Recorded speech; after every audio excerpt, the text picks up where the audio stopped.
وإذ قال إبراهيم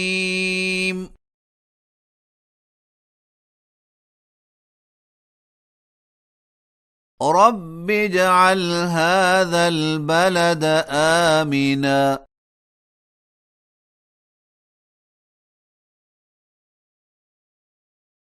واجنبني وبني أن نعبد الأصنام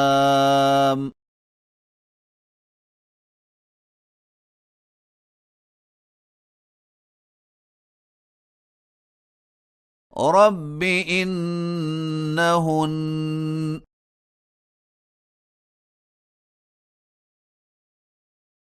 أضللن كثيرا من الناس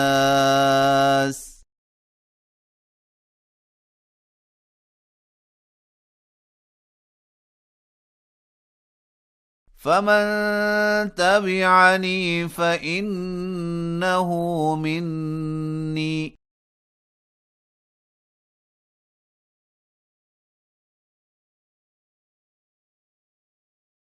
ومن عصاني فإنك غفور رحيم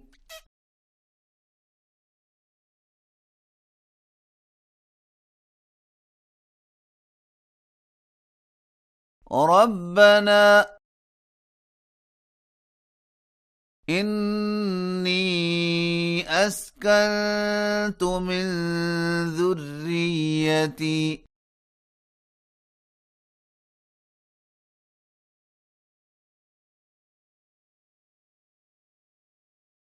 بواد غير ذي زرع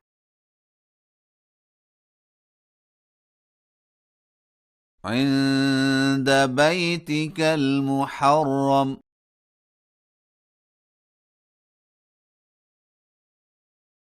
ربنا ليقيموا الصلاة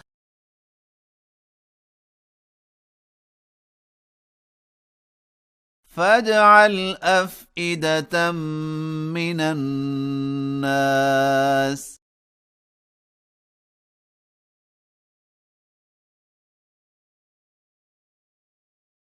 تهوي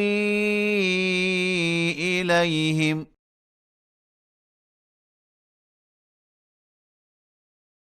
وارزقهم من الثمرات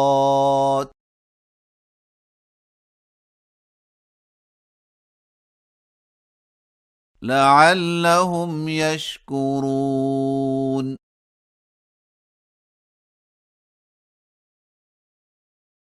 ربنا إنك تعلم ما نخفي وما نعلن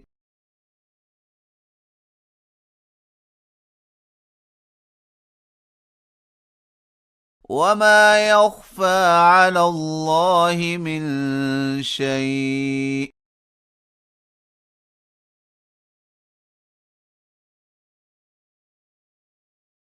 في الأرض ولا في السماء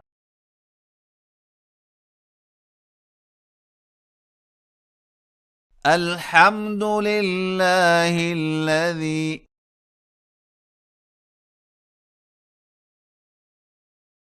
وهب لي على الكبر إسماعيل وإسحاق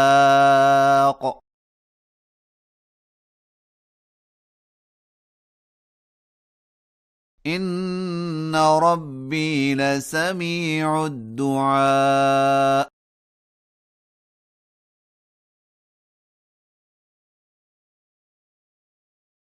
رب اجعلني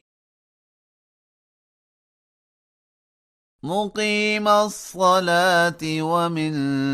ذريتي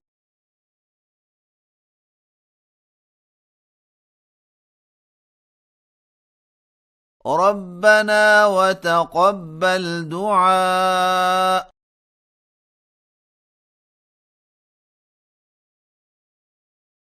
ربنا اغفر لي ولوالدي وللمؤمنين